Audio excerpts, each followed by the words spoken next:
Vem, pessoal. Vem. Opa. Já é? Eita. Vem. De cara aqui, eu já vou ensinar duas técnicas de apresentação em público que eu utilizei aqui e talvez vocês tenham percebido. A primeira delas é que a gente entra, sempre que possível, da esquerda para a direita, aos olhos de quem está assistindo. Perceberam, gente? Vocês perceberam assim que é agradável aos olhos? Vou fazer de novo, vocês vão perceber. Ó, você entra da esquerda para a direita. Por que isso? Porque é o jeito que a gente lê. A gente lê da esquerda para a direita. Então, quando a gente entra da esquerda para a direita, é mais agradável aos olhos de quem está assistindo. Se eu for fazer palestra lá no Japão, aí é o contrário, né, gente? Porque o pessoal lá lê da direita para a esquerda, certo? Se for no Oriente Médio, o pessoal é de cima para baixo, né? Aí eu não sei, arruma uma tirolesa, faz alguma coisa. Pula lá de cima, enfim. Outra coisa, essa político adora, que é cumprimentar algumas pessoas aqui na frente. Você entra da escada e cumprimentam as pessoas. Aqui tem gente que eu conheço, né, que eu cumprimentei, e tem quem eu não conheço.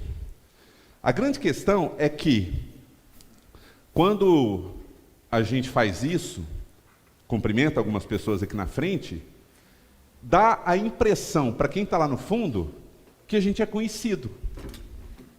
Ué, esse cara é bacana, ó, o pessoal até conhece ele aí, está entrosado já, né? Nunca vi esse cara.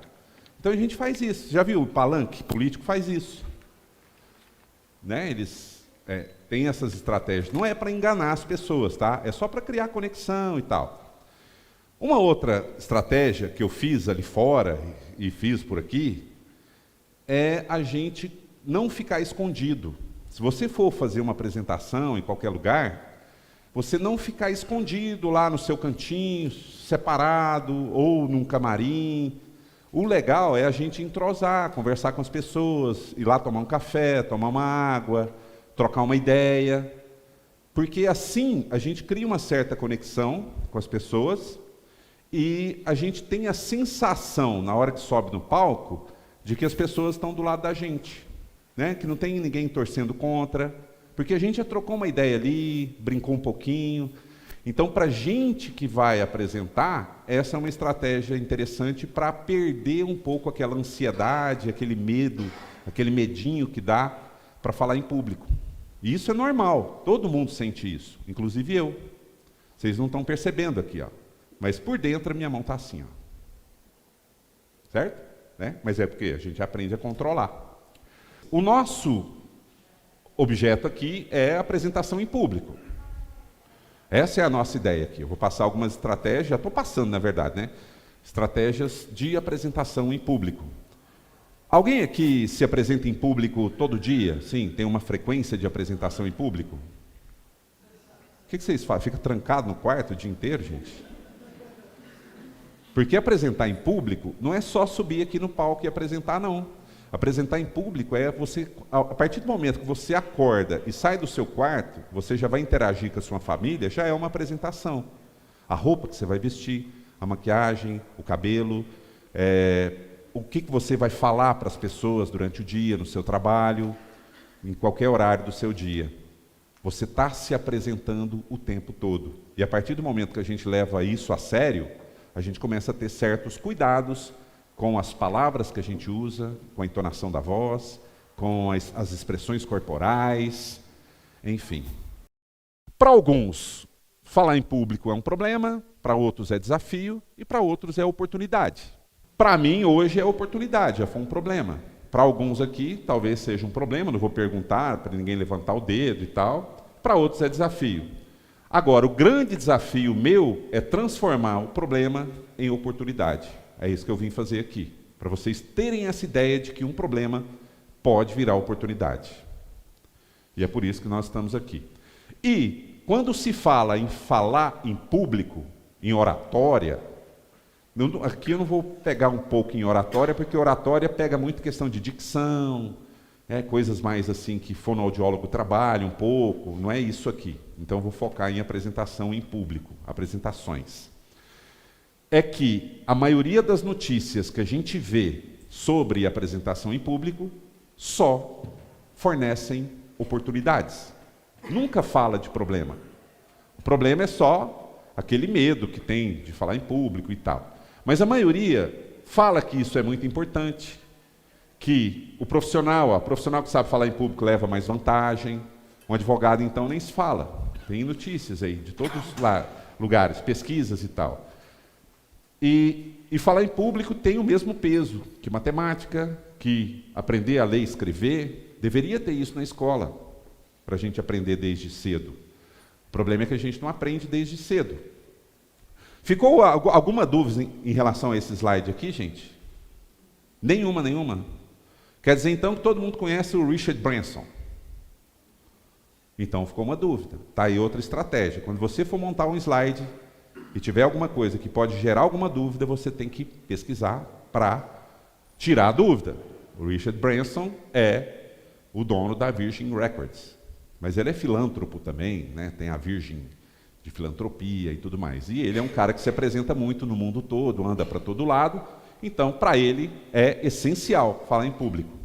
E mais, tem um outro filântropo também, uma das maiores fortunas do mundo, que é o Warren Buffett, dos Estados Unidos, que ele diz que a boa comunicação em público pode elevar o seu capital humano em 50%. Quando a gente tem a desenvoltura de falar melhor em público, a gente tem a capacidade de ganhar mais dinheiro. Seja fazendo uma venda, apresentando um projeto no trabalho, enfim, você tem mais oportunidades na vida quando você se desenvolve bem a sua comunicação em público. Mas essa mudança... vamos para frente aqui. Essa mudança ela é de dentro para fora. A gente tem que mudar a nossa mentalidade primeiro. Não é assim, eu fui lá na palestra do Fernando e amanhã eu já vou sair arrebentando aí, falando super bem em qualquer lugar. Não é isso. Isso só depende de você, de mudar o que está aqui dentro. Uma pessoa me ligou hoje de manhã. Como é que é essa palestra e tal? Poderia estar falando, não, pode vir. Eu falei assim, encerrou as inscrições. Né? Quanta gente não queria estar aqui e não está porque outras pessoas fizeram inscrições e não vieram. Mas não é esse o caso. A questão é que ela me perguntou assim, Fernando, mas aí se eu for lá na sua palestra ou fizer um curso seu, quanto tempo vai levar para eu falar bem em público? Aí eu respondi para ela, vai levar o tempo que você quiser, porque tudo depende da sua dedicação, da sua prática. Não adianta você ler 300 mil livros se você não vai pôr em prática. Não adianta fazer 500 mil cursos e não pôr em prática. A questão é todo dia você pôr em prática. Então a gente tem uma mentalidade fechada que acredita que falar em público, o medo não deve existir. Mentira, o medo está aí, todo mundo tem. O dia que você perder o medo de falar em público, você pode ir lá para a Paz Universal, que de lá eles vão te levar para o cemitério, porque você morreu. Porque é do ser humano ter essa ansiedade e esse medo de falar em público. É natural. A questão está no controle. A gente aprender a controlar. Ali, acredita que falar em público é para poucos abençoados.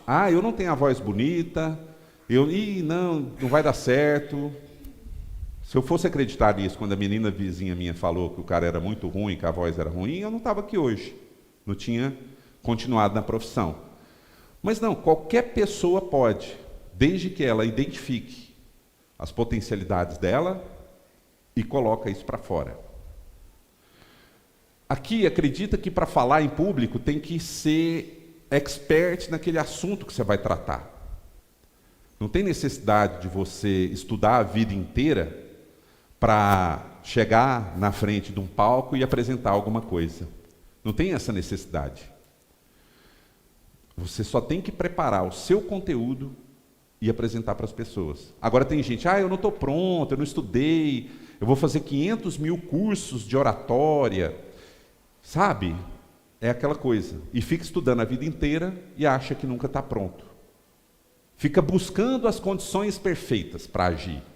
E quando a gente busca as condições perfeitas, a gente não faz nada, porque não existe condição perfeita. É você que vai se desenvolvendo. Você nunca vai estar pronto.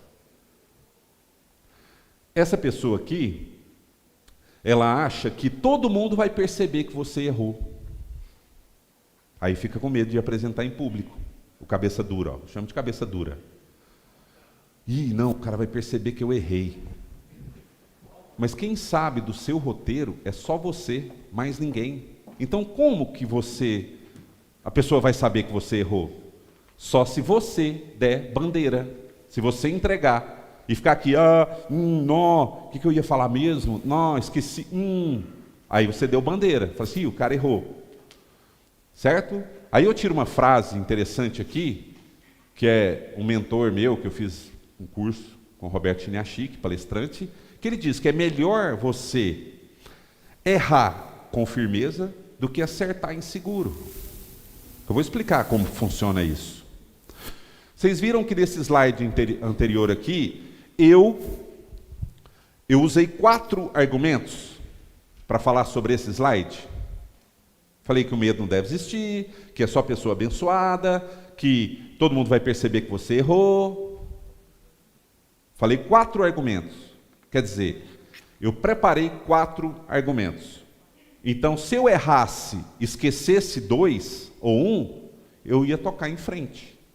Agora, se eu guardo um argumento só e chega aqui e eu esqueço, aí, lembrei, eu acertei na insegurança. Então é muito melhor você se preparar melhor, ter mais argumentos para que você, pelo menos, erre com firmeza e siga em frente, porque aí ninguém vai perceber que você errou. E outra, como eu disse, tem 385.722 livros de oratória publicados. Estou brincando, esse número eu não sei, né? Todo dia tem um, né? Lança um, lança outro. Então, mas é 300 mil livros falando sobre isso, e que se você estudar todos eles e não colocar em prática, não vai adiantar nada. Você tem que pôr a cara para bater mesmo. Não tem que ter vergonha. Vai lá. Vai estar com medo? Vai com medo mesmo. É assim que funciona. O general Junot era um general da tropa do Napoleão. Eles perguntavam para ele assim, mas Junot, você não tem medo de ir lá para a batalha? Ele falava assim, não, até que medo eu tenho. Mas antes de ir para a batalha, eu chego para mim e falo para o meu corpo, agora você pode ter medo, mas lá na batalha você não vai ter não. Quer dizer, ele brincava com ele mesmo. Tem pesquisa, nos Estados Unidos, não lembro a universidade, fez uma pesquisa com jovens estudantes, que o grupo dos jovens que usou aquela situação de falar em público como brincadeira, levou na brincadeira, diversão, teve um desempenho muito melhor do que aquele grupo que levou pelo lado do desafio, do medo. Então o Junot fazia isso, né? Ele brincava para ir lá na batalha. Agora, aqui vai matar alguém? Isso aqui não vai matar. Tem gente que prefere morrer do que subir aqui. Eles falam que primeiro é o medo de falar em público, depois é o medo da morte, e em terceiro o medo de picada de cobra. É sério. Aí, imagina aquela pessoa que vai subir no palco, leva uma picada de cobra e morre. Aí está lascado, né? 90%, tem pesquisa que fala que 90% das pessoas têm medo de falar em público. Outra já fala que é 2/3. Eu prefiro acreditar nas 90%, né? Porque muita gente tem esse medo, essa ansiedade, né? Então existem técnicas, inúmeras técnicas para a gente perder ou controlar melhor esse medo de falar em público. E uma dessas técnicas é um psicólogo húngaro que traz para a gente, que eu trouxe aqui para vocês, que é estado de flow. Vocês sabem o que é estado de flow? Flow, na tradução, significa fluxo. É quando você chega num ponto que você se preparou tanto para determinadas atividades, desafios, oportunidades, que você, a hora que você for fazer, na hora do seu pitch, seu speech, né, que é o discurso, você se concentra totalmente naquilo que você está fazendo. O mais importante de tudo não é você e não é as outras pessoas. O mais importante é o conteúdo. Você se preparou para aquele conteúdo. Isso é estado de flow, é fluxo. A coisa flui. A hora que você sobe aqui no palco para falar, a coisa flui. Isso tira um pouco a ansiedade e o medo. E como que funciona isso? A coisa nunca fica mais fácil. É a gente que vai melhorando. A gente que fica melhor a cada dia. Então, se você criar o hábito de falar em público sempre, né, de buscar as oportunidades, a gente vai falar disso aqui, você vai ficando cada vez melhor. E como funciona isso para a gente colocar em prática no dia a dia, então? Vamos lá. Tem um gráfico, esse gráfico eu vou explicar rapidinho. De um lado, a gente tem o nível de habilidade que a gente tem, né, as nossas habilidades, e de outro lado, a gente tem os desafios que acontecem, que surgem. Nesse quadradinho pequeno aqui, em que o seu nível de habilidade é pequeno e o seu nível de desafio é pequeno, a gente entra no estado de apatia. Você não faz nada, você não tem nenhuma perspectiva de nada. Aí você fica quietinho, na sua zona de conforto, tranquilo, sem se preocupar com nada. Apatia. Hominho vai para o boteco beber cerveja, mulherzinha vai ficar no WhatsApp, fofocando a vida dos outros. Tá? Não quero dizer que só mulher que faz isso, não. Tem homem que fofoca também, tem mulher que vai para o boteco beber também. Tá? Não quero separar ninguém aqui. Apatia. Aí você aumenta um pouquinho o seu nível de habilidade, vou fazer um curso, alguma coisa assim, mas o seu nível de desafio continua pequeno, você entra no estado de tédio. Você fica entediado. Nossa, eu busquei melhorar, mas não sai do lugar. Continua trabalhando no mesmo lugarzinho, não desenvolve. Aí fica entediado. Aí você aumenta mais ainda a sua habilidade. E o nível de desafio continua pequeno, você entra no estado de relaxamento. Você fica relaxado. Tudo que vier para você tira de letra. Né? Fica aquela vida viciosa que não dá perspectiva nenhuma. Mas aí, se o seu nível de desafio aumenta um pouquinho, mas o seu nível de habilidade é pequeno, você entra no estado de preocupação. Você fica preocupado. Nossa, apareceu um desafio maior aí e eu não estou preparado. Você fica preocupado.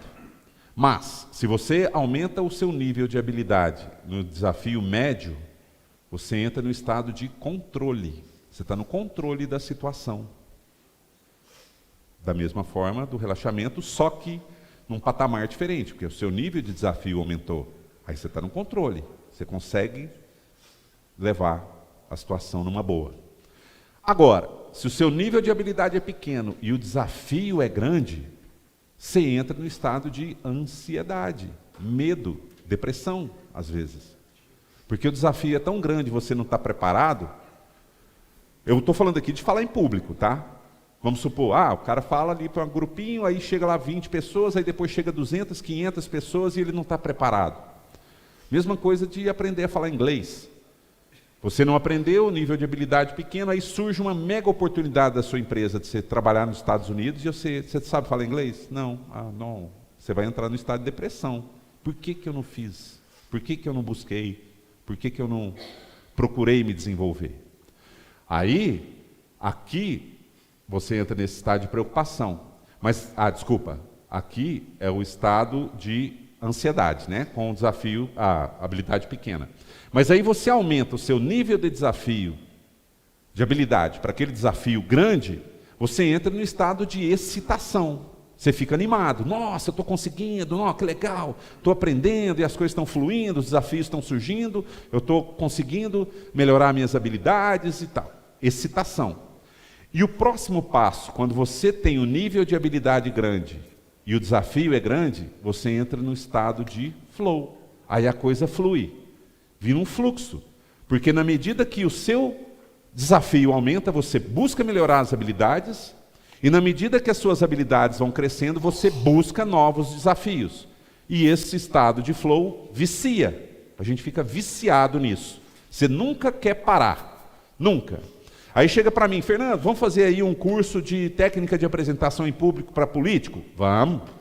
Eu nunca trabalhei com político, mas vai ser um desafio legal. Aí eu vou buscar melhorar minhas habilidades. Ah, tem uma causa que você vai defender que você nunca defendeu. Topa? É um desafio grande. Opa, topo. Mas para isso você tem que melhorar suas habilidades. Porque senão, o que vai acontecer se você não tiver? Você vai ficar ansioso, vai ficar com medo. Então tudo é uma questão de você sair da sua zoninha de conforto e trabalhar por esses dois lados aqui. Eu dei esse exemplo de advogado, né, de causas e tal, porque tem caso que é muito complicado. E às vezes você não vou conseguir. Mas se você melhorar a sua habilidade, você consegue. E se você fizer isso numa constância que chega no estado de flow, acabou. Nada te para mais. Você nunca mais vai querer ficar parado. Vocês lembram da Hortência? Quem lembra da Hortência? Né? Que era jogadora de basquete, a musa de basquete lá na década de 80. A Hortência, quando a gente namorava... O que vocês estão rindo, gente? Estou brincando, gente, a gente não namorava, não, tá? Isso aqui foi... Não vem ao caso, isso aqui. Isso aqui foi numa palestra que eu fui, e ela falou 3 palavrinhas, 3, que mudou completamente a minha percepção em relação a tudo na vida. Ela disse assim: treine todo dia. Tudo que você for fazer, aí aqui a gente está falando de técnica de apresentação em público, blá blá blá, treine todo dia. Busque formas de você treinar isso todo dia. E ela treinava todo dia. Ela treinava 1000 arremessos, aquele cesta de 3 pontos, né? Aquela falta, todo dia. Além do treino normal, ela ia lá e treinava 1000 arremessos. 1000, assim, não contava os erros. Se ela está lá, 852, errou, volta a bola, 852 de novo. Ela treinava 1000 arremessos todo dia, sem exceção. Se você pegar, Ayrton Senna treinava mais do que o normal. Depois do treino normal, ele continuava na pista. O Rogério Ceni, né, aquele goleiro, ex-goleiro, não sei, do São Paulo, por que ele era o batedor de falta? Porque ele treinava aquilo todo dia. Além do treino normal, ele ficava, não, vou ficar treinando bater falta. E na hora de chamar para bater falta, ou bater a cesta de 3 pontos, quem que eles chamavam? A Hortência. Então, qual é o método, então? Vamos lá. Então, agora vamos partir para a prática aqui. O que eu tenho que fazer, então, para melhorar as minhas estratégias, para falar em público melhor? 3 passos pequenos, simples. Preparar, treinar e executar. Você não executa nada que você não treinou, e você não treina o que não está preparado. Igual lutador de MMA, ele se prepara, faz um monte de exercício de musculação, aquela coisa toda. Aí ele treina no tatame, né, no octógono, sei lá, onde eles treinam, e depois ele vai para a luta. É a mesma coisa para falar em público. Não adianta você estudar, preparar, você treinar, se não tem o pitch. Pitch é lançamento, né? Pitch é o ato de falar em público, é o que eu estou fazendo aqui agora. Então, se não tem o pitch, não adianta. Então, eu vou dar uma dica rápida aqui para vocês, é o seguinte... Onde você trabalha, com as pessoas que você trabalha, procura todo final de semana preparar um conteúdo de 5 minutinhos, que seja um conteúdo que tenha a ver com o trabalho de vocês lá, da sua equipe, ou dos seus colegas, enfim. Aí você treina esse discurso, que eu vou passar algumas técnicas aqui, e vai lá na segunda-feira de manhã e fala assim, gente, eu quero ler um conteúdo para vocês aqui que tem a ver com o nosso trabalho. Procura fazer isso toda semana. Preparar, treinar, executar. Você vai melhorando. Quando chegar a convenção da empresa, lá no fim do ano, ou qualquer oportunidade que você tem um desafio maior, com mais pessoas para você falar, você vai falar de boa. Porque você treinou o ano inteiro com aquelas poucas pessoas ali do seu trabalho. E tem mais. Você vai ser reconhecido quando você sair daquele lugar, as pessoas vão falar assim, nossa, o Fernando era tão legal, toda semana trazia um conteúdo para a gente. Você vai ser uma pessoa mais querida, além do fato de estar treinando todo dia. Então tá aí, é uma dica de você fazer isso. Conta história para o seu filho, vai lá, lê uma história, prepara, treina a história e conta para ele. Você está treinando. O que não pode é ficar parado, só estudando e só treinando e não dar oportunidade de executar, oportunidade de pôr em prática. Porque as oportunidades, elas não batem na porta. Ninguém, raramente alguém me chama, ô Fernando, vem aqui. E eu é que vou atrás, eu é que crio as oportunidades. Se eu não tenho nenhuma palestra contratada para empresa nenhuma naquele mês, eu faço pelo menos umas 3, 4 palestras, concurso, para poder estar movimentando. Senão eu fico parado. E quem fica parado é poste. Né? Concorda comigo, gente? Então, quando a gente for preparar, treinar e executar, a gente tem que se preocupar com 3 coisinhas, que é os elementos do processo de comunicação, que são as palavras que a gente usa, a nossa entonação de voz e as expressões corporais. É isso. Isso tudo a gente tem que preocupar. E tem um cara que fez uma pesquisa nos Estados Unidos, na Universidade da Califórnia, em Los Angeles, que ele constatou, vendo incongruência, né? Que a gente tem que tomar cuidado com as incongruências. Incongruência é quando você fala uma coisa e o seu corpo diz outra. Imagina eu fazendo palestra de fitness, como ter um abdômen definido. Vai ter congruência? Por enquanto não, né? Porque eu estou lutando, rapaz, para poder se diminuir esse investimento de tantos anos aqui. E tudo bem, então não vai ter congruência. Ah, mas o Fernando, ele fala em rádio, televisão, blá, blá. Ah, então ele falando de apresentação tem congruência, tá certo. Aí ele constatou que, vocês têm noção de quanto que a noção das palavras, o que representa em porcentagem as palavras que a gente fala? Talvez alguém já sabe dessa pesquisa aqui. Quanto vocês acham? Chuta aí, vai. Vamos ver. Fala aí um número aí. Quantos por cento? Palavras. 15, 10, dou-lhe 2, dou-lhe 1. Tá, vamos abrir o jogo. Eu vou abrir o jogo aqui. 7%. O nome desse cara é Albert Mehrabian. É mais fácil que o Mihaly Csikszentmihalyi, né? Esse aqui tem um nome mais tranquilo para a gente falar. Esse a gente sua menos. 38% a entonação da voz e 55% as expressões corporais. O corpo fala mais do que as palavras. E eu vou provar isso para vocês aqui na prática. Vamos lá? Vocês poderiam pôr a mão assim, por favor? Nós não vamos rezar não, tá? Quem quiser rezar pode. Bom, a gente vai esfregar a mão até esquentar. A hora que esquentar, vocês me falam aí. Tá bom? Esquentou? Então agora todo mundo coloca a mão assim na testa. Aí. Tem gente com a mão no pescoço até agora aí, ó. E eu falei o quê? O que vale mais? A expressão corporal ou a palavra? Vamos de novo. Vocês poderiam fazer assim, por favor? Ha! Ah, que bom. Eu não falei para vocês falar ha. Beleza. Normalmente o pessoal fica, ah! Eu falei, não, mas eu não falei para vocês fazer ha. Eu só quero que vocês apontem para mim o dedo indicador agora.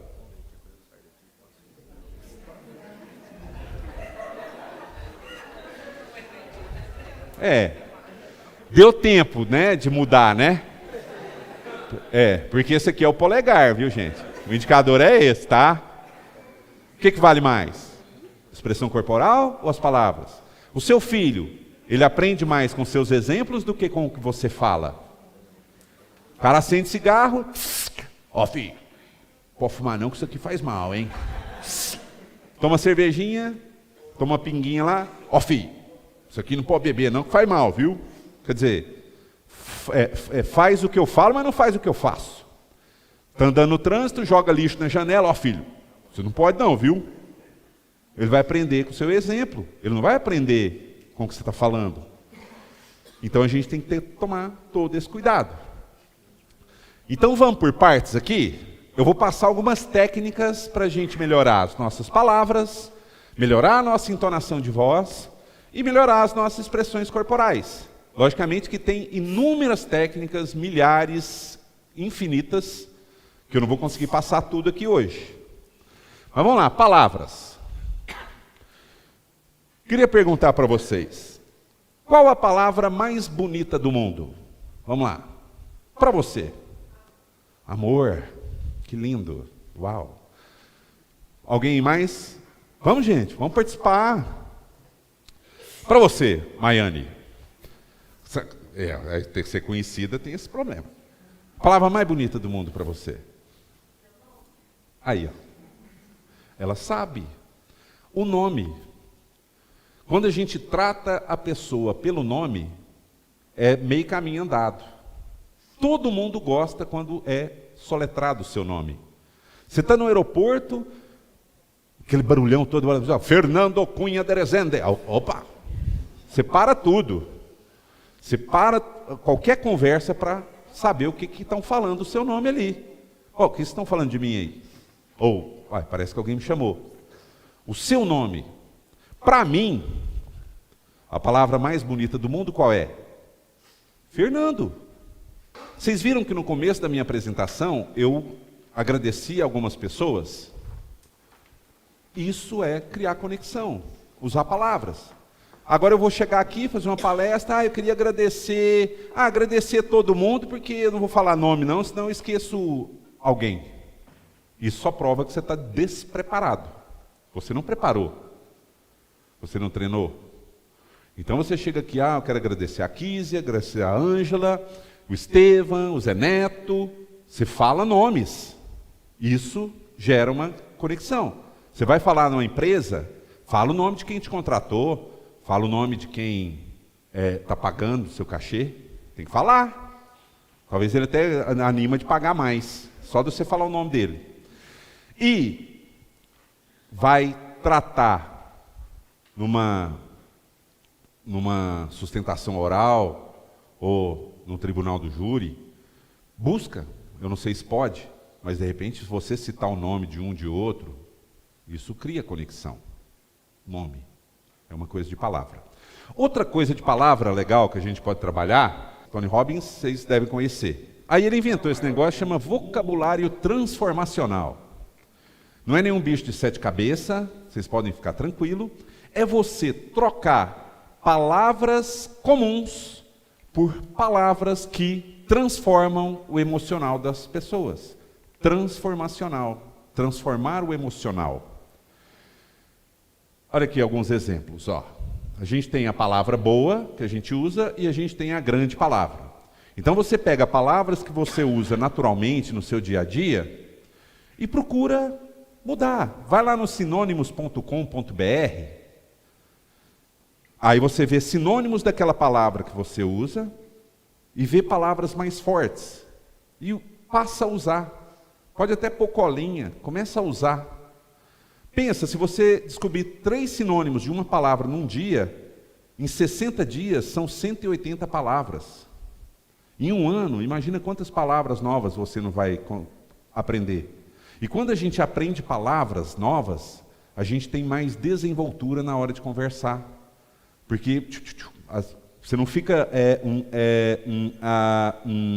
não, você tem 300 mil palavras no seu vocabulário, você coloca isso em prática, o computadorzinho flui. Então, em vez de dizer seguro, busca a palavra fortalecido.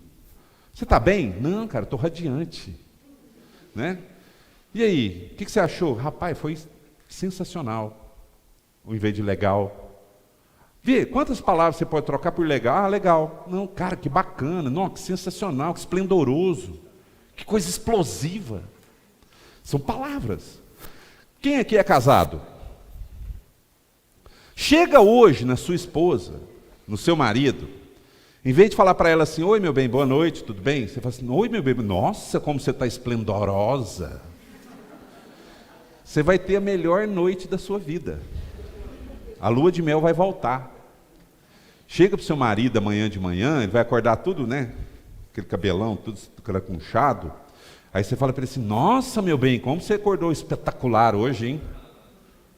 Seu dia vai começar diferente. Né? Isso aí ativa as emoções e os hormônios. Palavra transformacional. Busca utilizar isso. Combinado? Faz o teste. Uma outra palestra que eu fiz, e o cara foi fazer um curso depois comigo, ele falou, Fernando, eu usei, rapaz, mas minha mulher ficou louca. Como que funciona esse negócio aí? Isso é melhor do que Vitassai, né? Melhor do que... Funciona, gente. Funciona. Uma outra coisa de uso de palavras que é interessante é a gente usar o pitch de elevador. Quando perguntam para você assim, o que você faz? Normalmente você responde, eu sou advogado. Só? Mais nada? Então aqui, tá aqui um dever de casa para vocês, tá? O pitch de elevador funciona da seguinte forma. Imagina a situação que você está no primeiro andar, aí você entrou no elevador, naquele elevador tem uma pessoa importantíssima para o seu negócio, para o seu desenvolvimento, e essa pessoa pergunta, e aí, o que você faz? Aí você fala assim, vamos supor, eu falo assim, eu sou jornalista, palestrante. Tá, beleza. Aí deu o quarto andar, você desce do elevador. Então você tem que ter pronto, preparado e treinado um discurso de 15 segundos, pelo menos, que você fala quem é você, o que você faz e como você faz. E no o que você faz, você agrega valor, explicando pelo menos um porquê que você faz. Eu vou dar um exemplo meu. Quem é você? Meu nome é Fernando Cunha, eu sou jornalista e palestrante. Eu ajudo profissionais a evoluir nas suas carreiras utilizando estratégias de comunicação eficaz e técnicas de apresentação em público. E eu faço isso através de palestras, treinamentos, consultorias, mentorias. Viu? Não mudou todo o contexto de eu falar assim, eu sou palestrante, sou jornalista. Então você, o que você faz? Meu nome é X, eu sou advogado. Eu ajudo as famílias a resolverem os seus problemas de inventário sem ter a dor de cabeça, de toda aquela burocracia e tal. Eu faço isso, fazendo isso, né? Que é o que você faz. O como você faz. Você muda todo o contexto da sua apresentação. Em 15 segundos você tira da pessoa a reação que ela fala assim, que legal, então tá, ela vai embora. Se você tiver um cartão, melhor, você dá um cartão para ela, ou pega o contato. Hoje não se fala muito em troca de cartão, né? Pega cartão, o cara joga fora, some. Hoje é assim, eu sou digno do seu WhatsApp? Olha você chegar para uma pessoa, chega na balada, né? Tá na balada, conversa um pouquinho, chega na gatinha e fala assim, será que eu sou digno do seu WhatsApp? Vai mudar o contexto. Olha o transformacional. Nossa, para ter o meu WhatsApp tem que ser digno. Coisa tão simples. Muda. Então, pega o WhatsApp da pessoa. Beleza? Tranquilo? Então, deverzinho de casa, escreve, treina. Quando alguém perguntar o que você faz, está aí. Dentro da sua área, procura dar valor, agrega valor no o que você faz. Coloca um porquê ali que é importante. Vocês já viram aquela teoria do Golden Circle, né?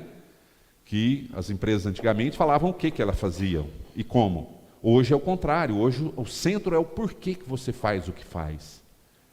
Qual que é o seu propósito, a sua missão? Para depois você falar o que você faz. Hoje mudou. Hoje o que tem propósito tem muito mais valor. O que tem missão a ser cumprida. Bom, de palavras por enquanto é isso. Entonação de voz. Tem 4 questões relacionadas à entonação de voz que a gente pode trabalhar. Uma delas é a tonalidade, que não quer dizer volume, nem ênfase, nem nada. Tonalidade é, você assiste um telejornal, quando a notícia é triste, eles falam, morreu hoje o jornalista pá, pá, pá, pá, pá, pá. Inclusive o Paulo Henrique Amorim morreu hoje, né? Então, uma baixa no jornalismo aí.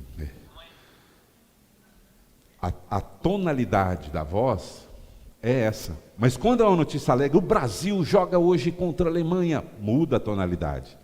Então a gente tem que ter cuidado com isso. Isso ajuda a convencer as pessoas.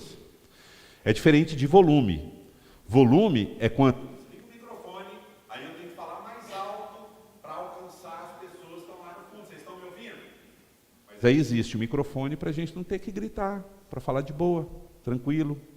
Trabalhar melhor a nossa tonalidade. Graças a Deus. Imagina antigamente, hein, na Grécia Antiga, os caras falavam para aquele tanto de gente, era uma gritaria danada, né? Pensa, meu Deus, ainda bem que inventaram esse negocinho aqui.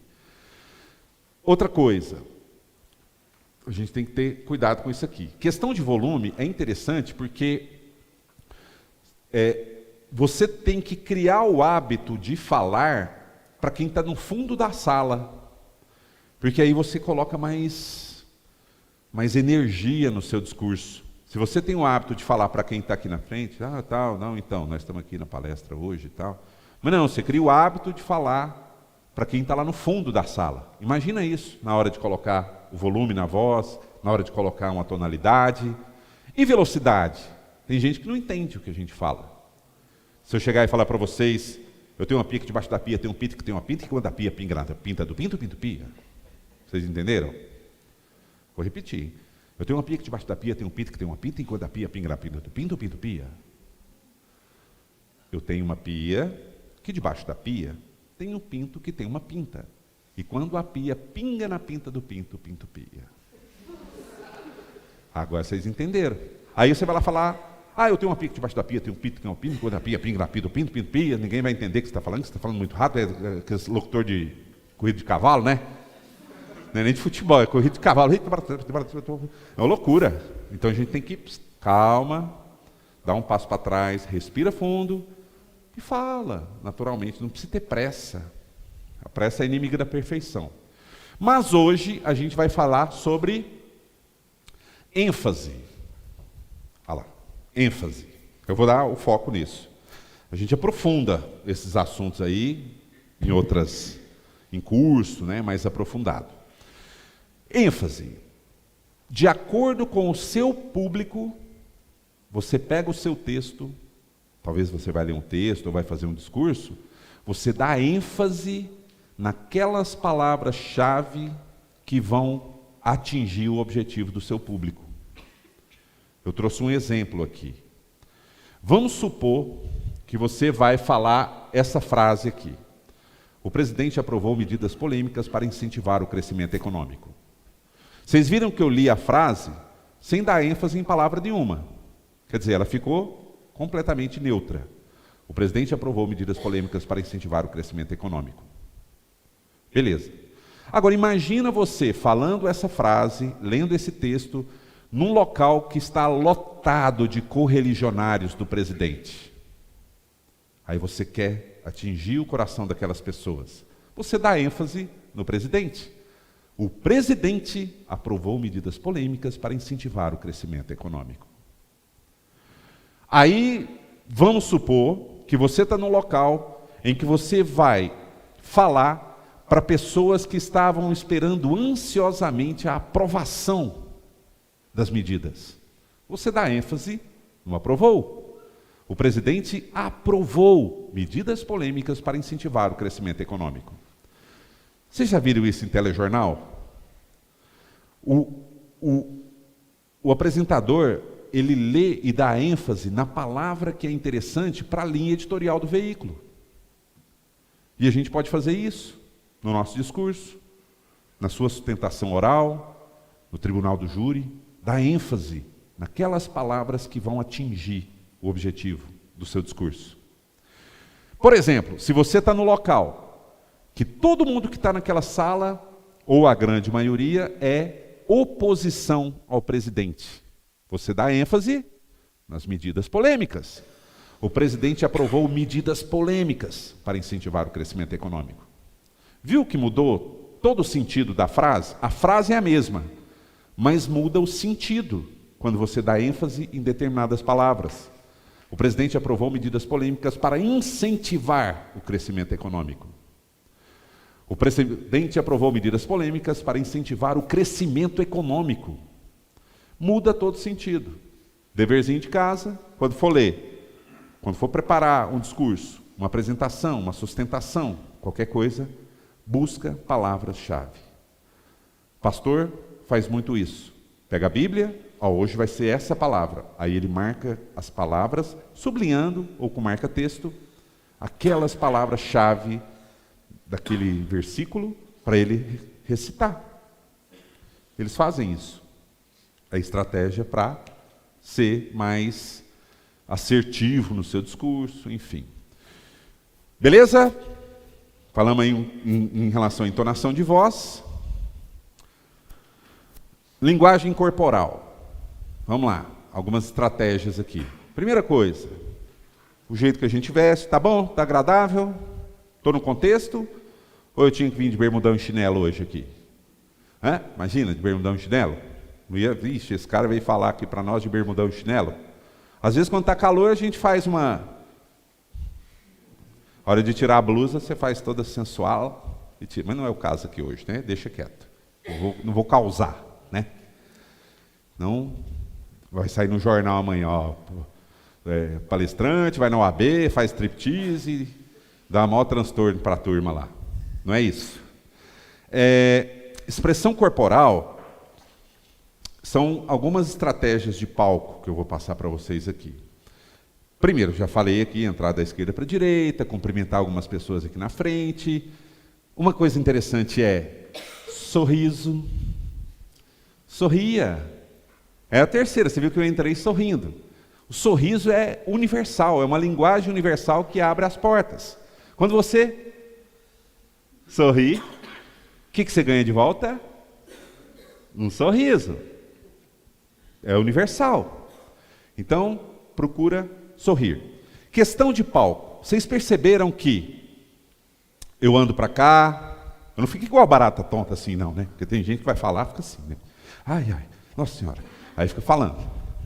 Não, eu venho para cá em certo momento, estratégia, interajo com o pessoal de cá, tururu. Aí, devagarzinho, eu ando para cá, sem pressa, tranquilo. Aí eu interajo com o pessoal de cá. Quer dizer, são algumas estratégias que a gente usa de palco. E você tem a posição central. Só que aqui no centro eu não vou ficar, por quê? Porque eu vou tampar o slide. Então, aí eu fico para cá, ou eu fico para lá. Então, no palco, ou em qualquer local que você for fazer uma apresentação, procura visitar esse local antes, para você ver o espaço que você tem para usar. O espaço. Eu posso andar até ali. Tem gente que põe um X no chão, dependendo do tamanho do palco, coloca um X lá, um X aqui. Tem lugar que tem questão de luzes, então tem um posicionamento para a pessoa ficar. E uma estratégia legal é o uso de microfone. Vamos supor que isso aqui seja um microfone. Quando você... estou segurando o microfone, tá? Quando você está segurando o microfone falando aqui e vem para esse lado de cá, você troca de mão e gesticula com essa. Porque enquanto eu falo para o pessoal de cá, a minha mão gesticulando aqui, ela está interagindo com as pessoas de lá. Você não perde a conexão com o público de lá. Diferente de eu pegar e fazer assim, ó.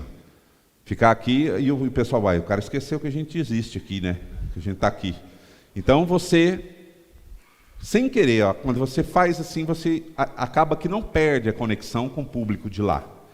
Aí você anda para o outro lado, troca de mão e interage com o pessoal de cá, sem perder a conexão com o público de lá. Certo?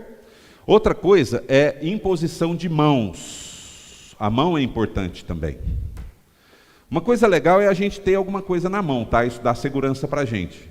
Aqui é um passador de slide, mas tem gente que usa uma caneta, alguma coisa, chama uma ancoragem, né? É alguma coisa que vai fazer, tem gente que enrola terço na mão para falar, né? Para ter mais segurança, aquela coisa toda. Mas você tendo uma coisa em mãos ajuda.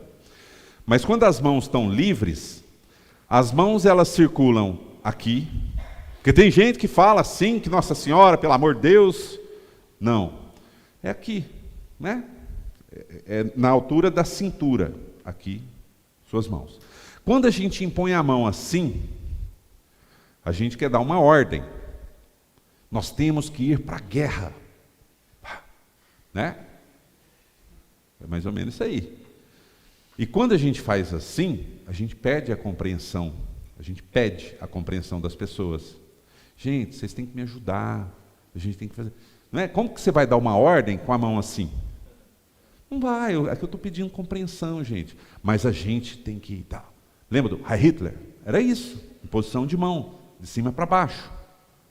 Isso passa a informação de que você está exigindo alguma coisa e não pedindo.